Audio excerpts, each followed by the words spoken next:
They want everything to be really fast. We got to do this really fast. So today we're going to talk about the RSX, the new 6061 aluminum T6 frame from Supercross. This is what you got to do. Do we got to do something like that? Yeah, let's do it. You want to try and do that? Okay. So today we have the RSX. So this is the new 6061 T6 aluminum BMX race frame from Supercross. It uses the flip chip design, just like the Vision F1. It has the idler setup, just like the Vision F1. It's disc brake compatible, just like the Vision F1. It's V-brake compatible, just like the Vision F1. They're removable, just like the Vision F1. It's got integrated internal cable out routing. It's just the best. I just lost a flip chip. Thanks, Bill, for joining us, and really excited about checking out the RSX frames. What can you tell us? Thank you for having me, Shane. We love being on to the BMX Ultra podcast. We love talking to you guys. How's everybody out in BMX Ultra land?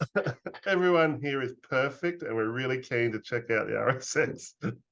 Well, thank you. So the RSX, if you can see it by my beautiful high-def camera here, today we're showing you the polished version with the beautiful red, white, blue, and black decal kit. So as you can see, it has the tapered, sexy svelte head tube. It has the tapered down tube, the bulge butted seat mast. It uses a similar bottom bracket bracing that you would find on the RS7 frames. We have the same flip chip style of dropout that you find on the Visions, but it's a hollow 3D CNC piece. So even though it's nice and thick and burly, it's ultra lightweight, just like BMX Ultra. Notice I'm using the ultra word. Then we have our disc brake mount here that's set up to where you can either use hydraulic or mechanical, depending upon the mount you choose. And we have the disc brake mounts, or cable guides, I should say, that take you from the internal cable routing all the way down to the cable guides to the mounts.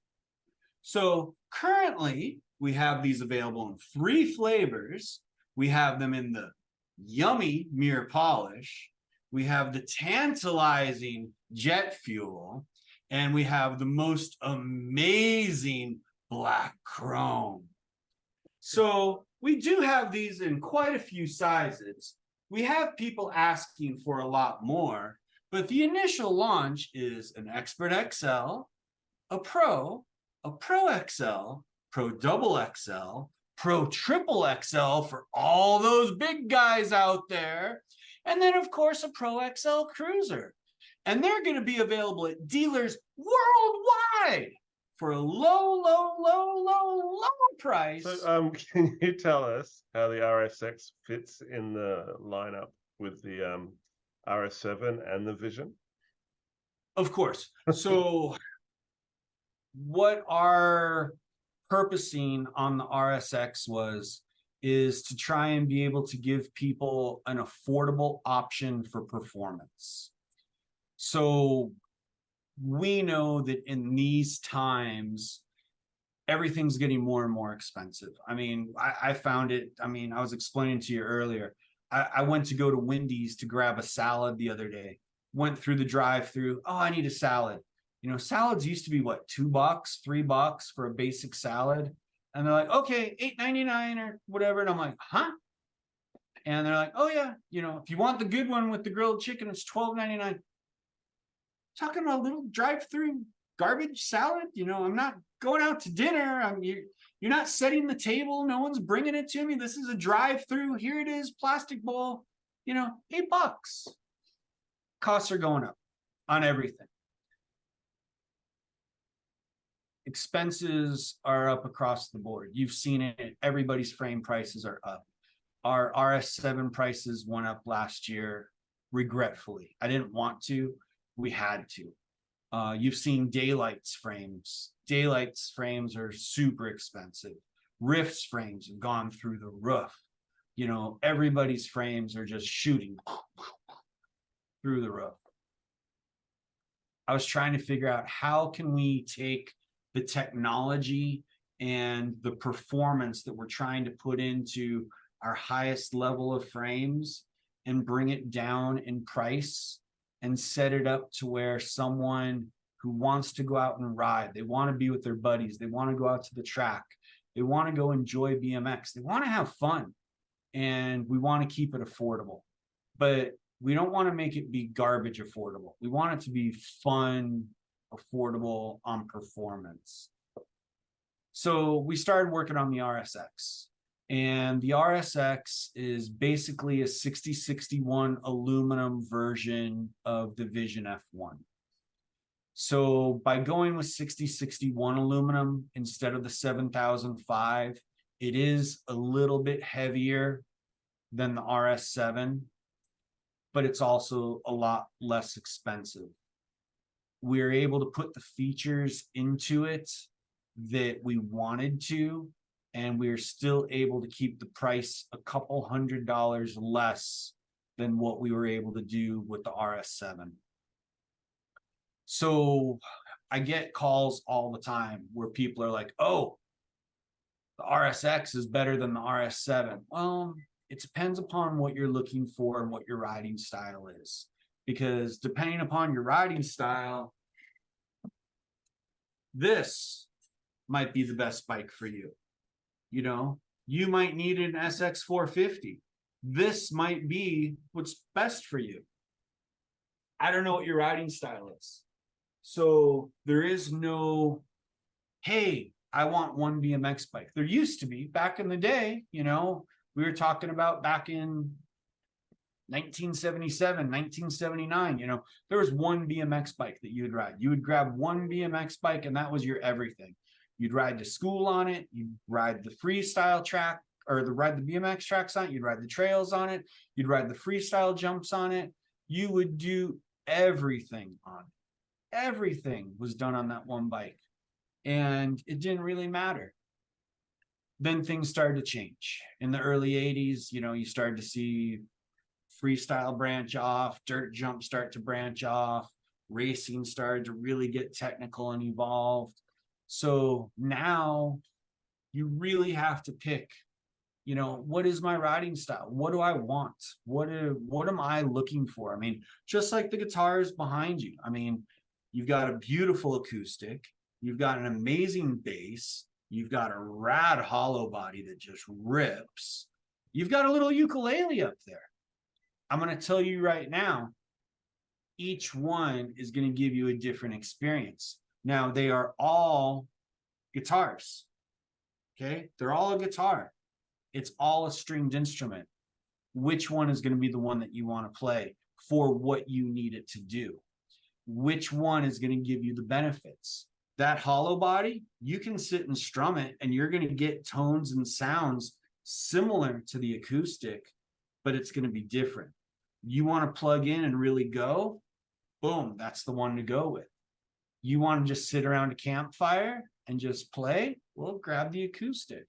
So on the frames, you've got a similar choice. So if you're going to go disc brake, well, I really suggest that you go with the RSX if you're looking for an aluminum frame. You've got the flip chip technology. You've got the disc brake system built into the frame so that you've got a fixed axle position. You're set up to use the idler just like the Vision. And it's funny, when we first came out with the Vision and you and I talked about it 2 years ago, we talked about it. People were like hating me. I got so many emails, so many phone calls. Your idler sucks. The idler sucks. The idler sucks. The idler sucks. Now you're seeing so many other brands coming out with idlers. You know, the new Commensal idler, the new Mabo idler. I mean, the Mabo obviously had an idler first. I mean, and I did call it out that we took inspiration from Mabo for having that fixed axle. but we needed to make sure that we had a flip chip. Oh, there we go, another shot. Okay, this is gonna get interesting. If your face starts getting red, you know, I'm gonna call Earth. She's gonna have to call you an Uber, get you home. I don't know how we're gonna get you out of the studio. But no, with Mabo, they did a lot with that fixed axle position. And they were the first one to say, hey, if you're gonna do disc, you have to have this. And they were right. And I mean, we called it out too. We, as an American California BMX company, I mean, because that's what we are, right? Okay, Mabo, they're over in Europe, they're doing a different kind of racing, they're doing a different kind of style.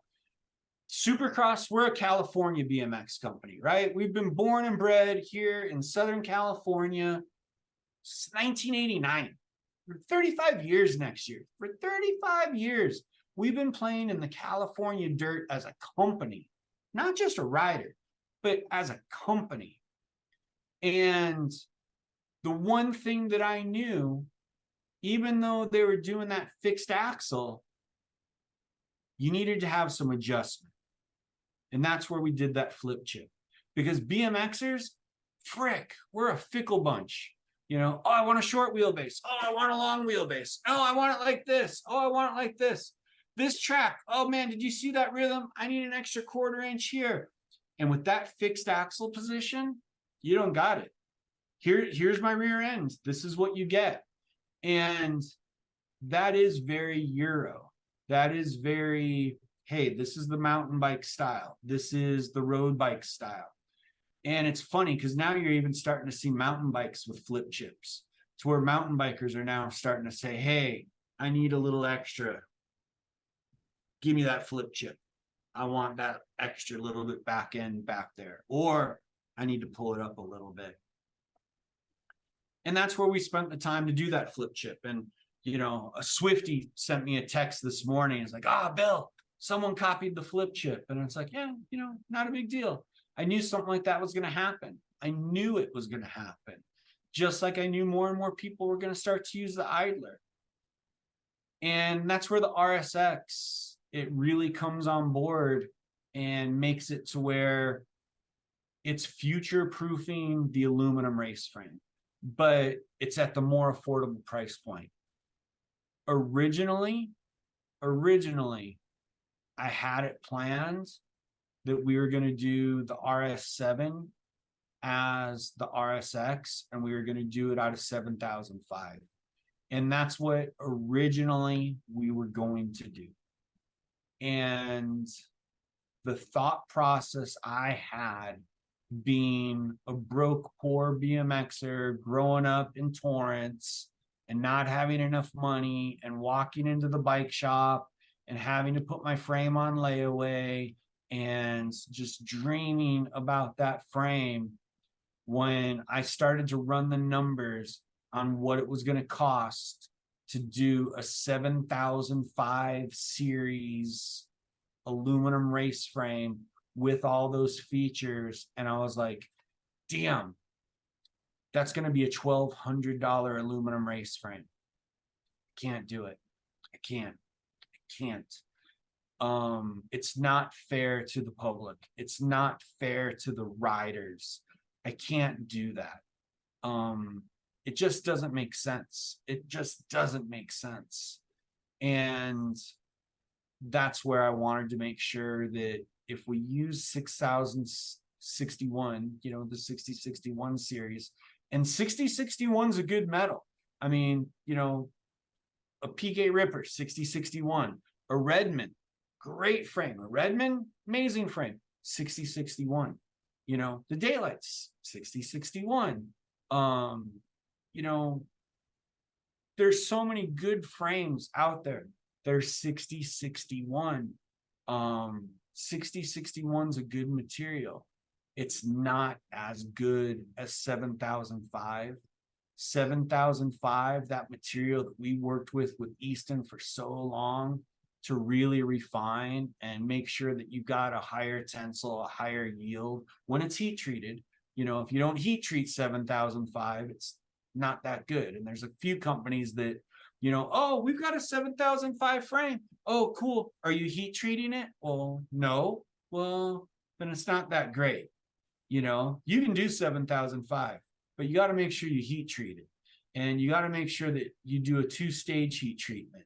And you got to make sure you're doing an alignment processes a couple steps along the way. And not everybody's taking that time to do that. So you got to make sure that you're doing things like that.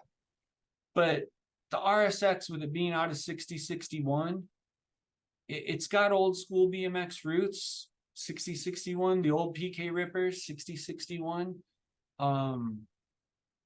It's good material. It's stable. It's sturdy. We know it's not going to break on you. We know how it's going to ride. BMX frames have been being built out of 6061 for 40 years. So it's not like we're reinventing the wheel with that material. And it's able to be done for a more inexpensive price point. And that's what we wanted to try and do. So it's an amazing frame. You've got all kinds of cool features. You've got all the bells and whistles from the $2,000 Vision F1 Carbon, which is just the flagship rocket ship that's now brought down to an aluminum race frame that people can actually afford. I think it's going to be a winner, but I don't know. I've been wrong before, you know. I used to buy beta tapes. Beta went out of business. Beta was the better technology. VHS won. So you've done an Envy Sport in the past, and you've done a Blur as probably a similar concept, just to make a more affordable frame in the range. But we don't see those anymore. Do you see the fact that you've kind of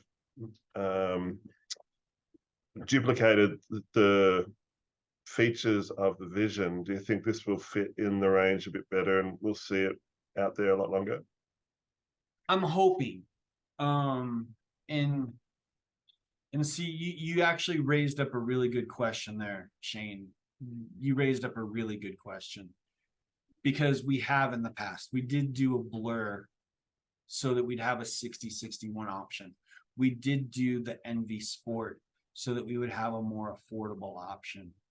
And the feedback we always got from the dealers and the feedback we always got from the consumers was that they didn't want the entry-level Supercross, that they wanted the high-end Supercross, that they wanted the best. They didn't want this Supercross, they wanted that Supercross. And that goes back all the way to the early 2000s, to where you just did a video with Sean. Don't be a Sean. I'm not going to say the word, but don't be a Sean. You did a video with Sean, and I watched it, and you guys spoke about how back then we had our Devo frame and we had our UL. Now, it was really funny and really interesting to me back then that the Devo and the UL shared the exact same geometry. The UL was built out of a Reynolds 853 type triple butted air hardened chromoly. Super light, super strong. The Devo was built out of a regular heat treated chromoly. Wasn't the Reynolds 853 type. The Devo sold for $199. The UL sold for $399. Exact same geometry, exact same standover. Everything was the same, except we did have the 6-bar design bracing on the Devo to keep the back end a little extra stiff, because that air hardened tubing gave you that extra little bit of boost, gave you that little bit of extra stiffness, and having that 6-bar gave you that little bit of extra as well. Those Devo frames, man, we were selling ULs 4-1, maybe 6-1, compared to the Devos. We actually even did a promotion: buy a Devo frame, ride it for a year, trade it in towards a UL, and we'll give you full retail value back. Send your receipt from when you bought it, and we'll give you that towards your UL. Because we had a couple things where people were like, hey, I want the UL, but I can't afford it, so I'm going to go buy a different brand of bike. And it's like, oh, don't do that. We wanted to see people on the Devos. You know, we wanted to, that's part of why we did that frame. Is it was a $200 frame. And we wanted to make sure that we had something that was affordable for people. And people would rather skip over the entry-level Supercross brand and buy something else rather than save up for the higher end Supercross or ride the one that was known as the lesser of. And it's kind of funny. I mean, I think Porsche has that same problem. You know, no one wants the Cayman. They all want the 911. You know, no one wants the Boxster. They all want the 911. You know, they've got that. And I'm not trying to compare ourselves to Porsche. So, you know, before anybody freaks out and starts slamming us in the message boards, you know, hey, I love Porsche. They're a great brand, but, you know, I'm not trying to compare ourselves to them.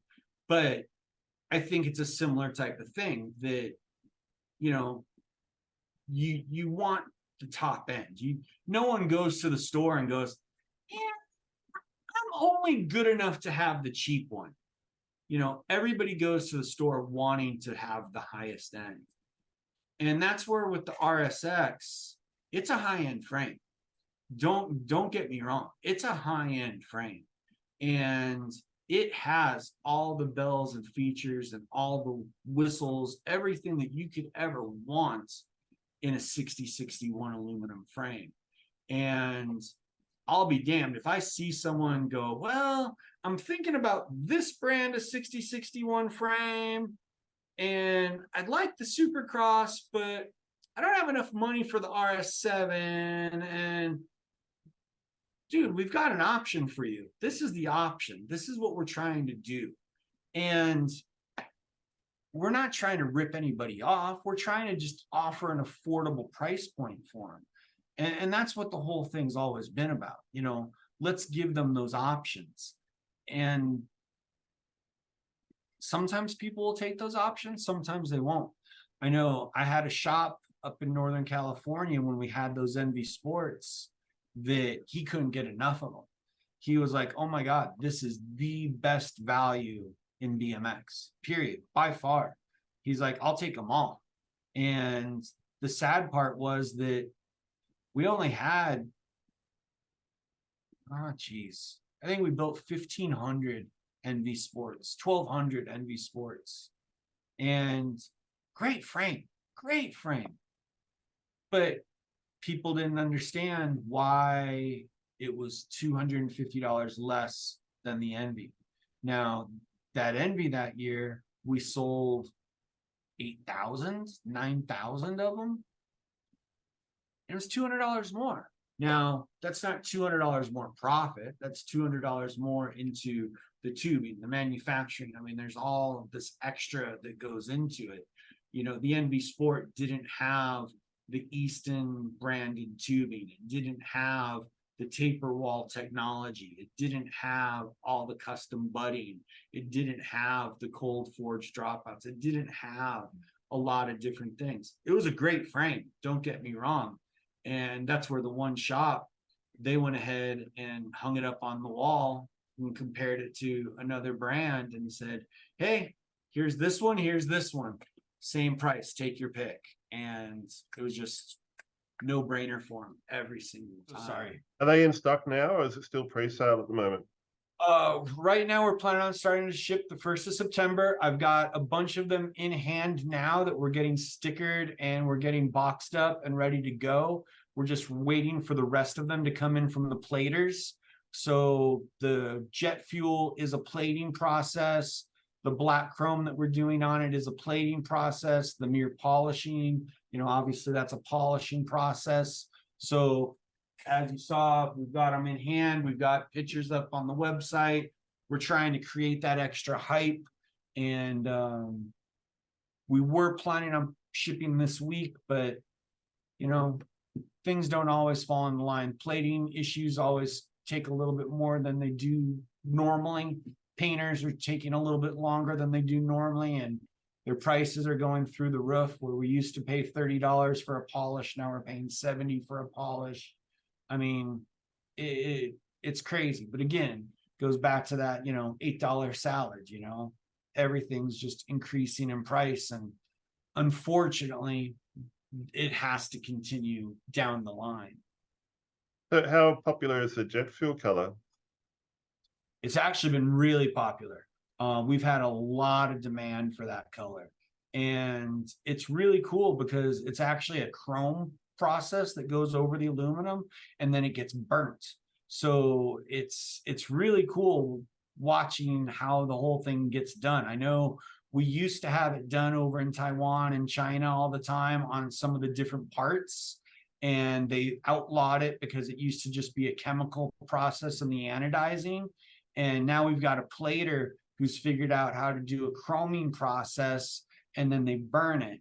And we're trying to figure out how to get it done on some of the smaller parts, and it just hasn't been able to be done properly. And we've got a paint shop that's trying to replicate some of it as well to try and help keep the costs down on some things. And there's a lot of cool things that we're able to try and do with some of the finishing now. So with the anodize, people won't be able to match the jet fuel at the moment with the components that used to have the stems and the unfortunately not. It is a different process. And I think the best part is that people just have to match it up with black parts or purple parts or gold parts or carbon parts, and let the frame really stand out and really give you the color, and then just fix it up with the little bits around it. All right, Bill. I think that's about all I have about the RSX. Thanks very much for presenting that to us. Anytime. I'm sorry that we had to do this in segments, and I hope you enjoy your mezcal. I mean, I guess it's pure Aussie water. I wouldn't lie to you. Pure Aussie water. Mm-hmm. I got you. It is also 8 o'clock in the morning here. So now I'm going to be a little bit worried about that Vegemite. We're planning, and on the Supercross channel, what we're going to do is you sent that Vegemite over, which I thank you for. And what we're going to do is we're going to do a random taste test to where every single employee at Supercross has to taste the Vegemite. And we're just going to do it as a blind taste test when they walk into the office one day, to where we're not going to tell them what day. We're not going to tell them anything about it, so no one can be prepared.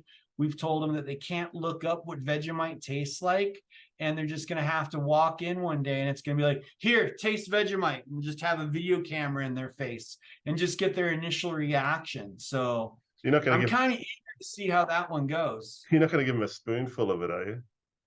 I was thinking about it. Aren't we supposed to? Yeah, absolutely. Tablespoon. Well, that's what I was thinking. Like a spoonful of peanut butter. We give them a spoonful of Vegemite. You've tasted Vegemite yourself? It's been years. Last time I remember, it was like salty. I don't think I'm allowed to say that word. Just don't dip your Tim Tams in it. No, are there Tim Tams in the box? Yeah. Have you not gone through the box? No, we left it sealed just for the taste testing. Well, you've had them for months. You got a family pack of Tim Tams. We might have 2 family packs. There might be more than just that, actually. Oh my God. We've left it sealed. It's sitting on Rhea's desk. We've left it sealed, waiting just to do the taste test. But now that I know there's Tim Tams in there, that's it. Game over. Game over. So while you're going to be enjoying your mezcal for the evening, my friend, or for the morning, man, you start early. Well, I had to catch you. I didn't want to have you stay in past your bedtime. Urs is gonna have you off your rocker. How many of these have you had today? It's only Saturday. It's all right. Oh, okay. It's Saturday. It's a Um, I can't believe I must have sent that package, what, 2, 3 months ago. Can't believe it's I still. think it only arrived here about 3.5, 4 weeks ago.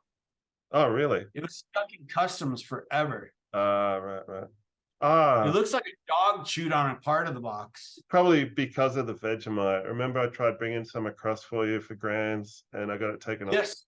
Yeah.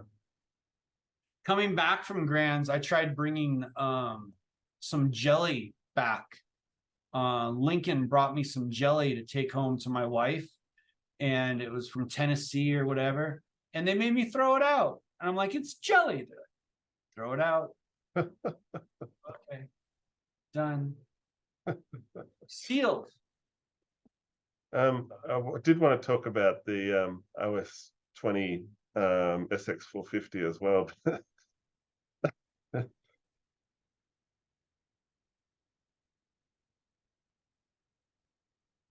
This one? Yeah, that one. This one? Is this the one you wanted to talk about? Yeah. So is that based on the SX 450 UL? Yes. So, but it's just an OS 20 version of it. Turnell got really mad when he saw Randy have his OS 20 RS7, and Turnell had been riding one of our 450s and been racing it and loving it. And he tried Randy's OS 20 and was like, oh, damn it, Bill, I need an OS 20. And he goes, but it has to be chromoly. And we've had a lot of chromoly fans saying, hey, we want a chromoly, but we want an OS 20. And we'll have to do another podcast on that one, because OS 20 has been a fun little thing. And again, fun. That's the name of the game. Fun. BMX is 3 letters. Fun is 3 letters. And everybody needs to remember that those go together. I get too many calls from factory dads that seem to forget that those 3 letters seem to go together. All right, Bill, we're about to run out of time again. So what I'll do. Okay, gotta go to the track. Let's go. Let's go. Let's go. We got less than a minute. Let's go. Shane. Yeah. Thanks very much. It's always great catching up with you. And like you said, we need to catch up again to talk about the OS 20 in depth. Sounds like a plan. You have an amazing day. Don't drink too much mezcal. Cheers and have a good weekend. Cheers. Have a good weekend. See ya. Yeah, mate. You know what we need to subscribe to? The BMX Ultra channel. We need to subscribe to BMX Ultra. And Supercross. Oh, and Supercross. Thank you for adding that in. I don't like to hype my own stuff. I like to hype your stuff. So where are we going to subscribe to today? We're going to subscribe to BMX Ultra. We need to hit that like, because we got to get the BMX algorithm, ultra, whatever that algorithm is. We've got to get it up. So we're going to subscribe to BMX Ultra right now. I don't know how you have so much energy at the end of the week, Bill. Well, it is late on the Friday, right? Come on. We still got 2 more days to go before the week starts. Week's not over yet. We got to go. So I think we're running into the same thing. I just got a little window popping up saying, you're running out of time. Please give us your second born right now. So if we have 1 minute left until the end of time, what are we doing? We're going to disconnect and jump on our bikes. Boom! There we go. We're going to go ride. I'm going to find the biggest jump we can go for. And if it all ends, I'm going to be in the air. We're going for it, right? Absolutely. To the RSX. It's been a long week.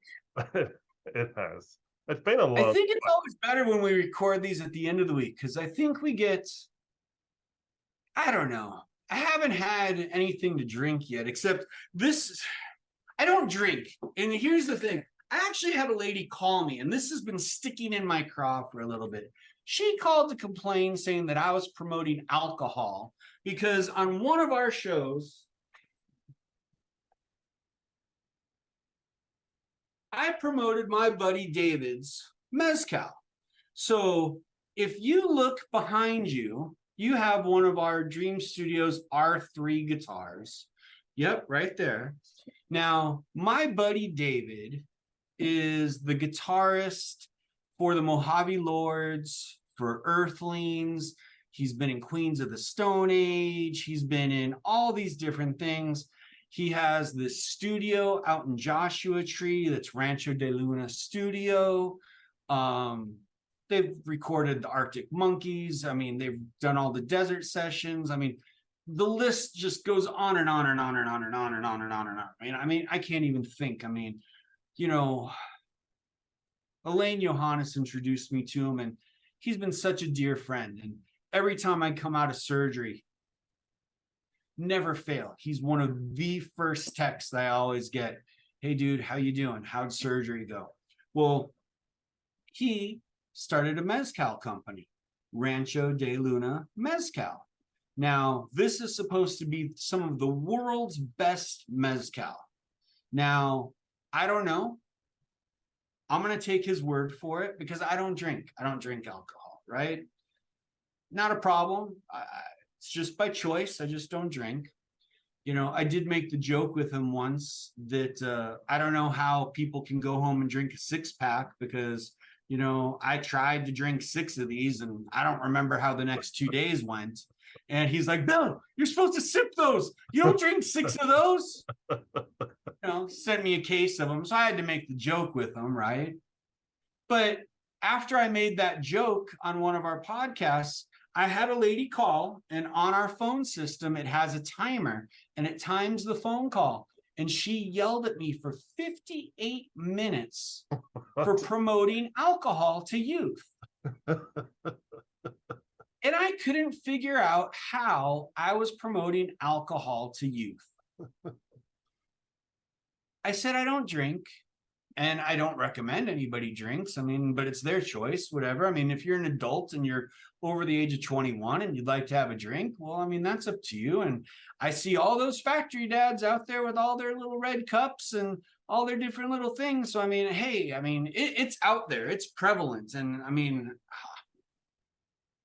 I'm not going to preach out to the world. It's whatever it is. But I got yelled at for 58 minutes on that. And you know, my drink of choice is typically water, typically Gatorade Zero. If I'm feeling really bad, guess what? I'm going to go for a Mountain Dew. You know, Mountain Dew is going to be my choice. Hey, what do you got? You're drinking the mezcal right now? Nice. Like you, little bottle. I saw that little shot glass. Cheers. Like you. I'm going to have to tag David in this. I'm going to say, David, watch this. Who's David? We're talking about your mezcal. Oh, that David. Not the other David. Oh, no, not the other David. That guy's crazy. Not that one. You know, today I was like, oh man, feeling a little droppy because normally, you know, I'll get a coffee in the morning, but I've been drinking decaf lately. You know, and decaf, you know, there's no punch to a decaf, and you know, drink my water and drink a Gatorade Zero. And I'm like, man, I need something. And I'm like, oh, there's a Sprite in the fridge. So I'm like, oh, it's got a little bit of sugar. It's got 140 calories. I don't want to drink 140 calories, but, and look, there's still up to here, but I want to just a little bit of sugar, just a little bit of rush.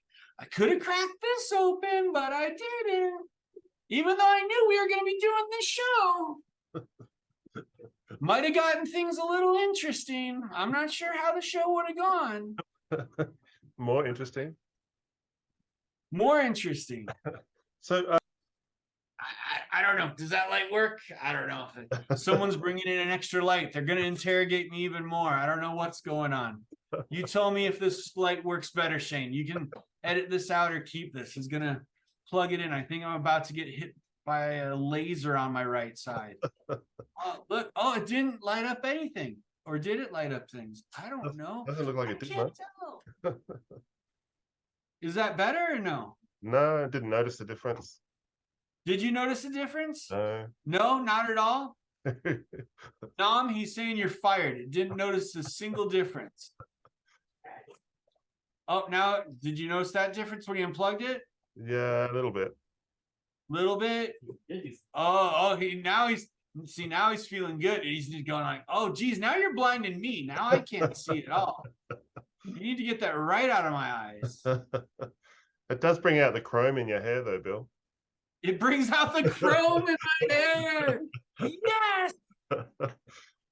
You know, I'm going to steal a line from Flea.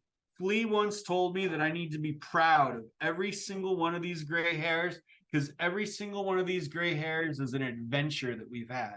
And I'm going to say I'm proud of every single gray hair and every single adventure that I've had. BMX has just been an amazing time. And I think that I actually need more gray hairs for more adventures. So A friend of mine told me they chrome the classics. So that's why he's got silver through his hair. really? Looking forward to getting some racing in. Very cool. I know that that's something I'm looking forward to. I want to get back on the track. I made Mike Miranda a promise that next Dirty Fest, we're racing each other. And Pistol Pete jumped in on the whole thing. And I've got a few other guys that are like, okay, come on, we're going to do this. Barry Nelson's like, all right, Bill, we're doing this. And I'm like, oh my God, I better get myself going. I better do this. You know, So Shane, next Dirty Fest, you're coming over. You're getting on the gate with us, right? When's that? Well, it's going to be next spring. You're going to have to watch the Supercross channel because Mike told me that he's going to let us announce it on the Supercross channel. Old guys talking about BMX on the computer and talking about BMX on TV. But my goal still, and it's funny, I always say, let's get the algorithm up. Let's get the algorithm up. Let's make YouTube think BMX is the best thing ever. You know, I don't want anybody talking about Kardashian's butt or Britney Spears' divorce or anything. I bet if you put Britney Spears' divorce in your tag or something like that, maybe it'll make BMX jump to the top. I mean, can we figure out how BMX can fit in with Britney marriage failure X? Maybe. I don't know. I'm trying to figure it out. I just want BMX to shoot to the top so that kids can find BMX nowadays. There's no magazines on the newsstands. You can't go to a local bike shop and have a local bike shop tell you about a local track to go to.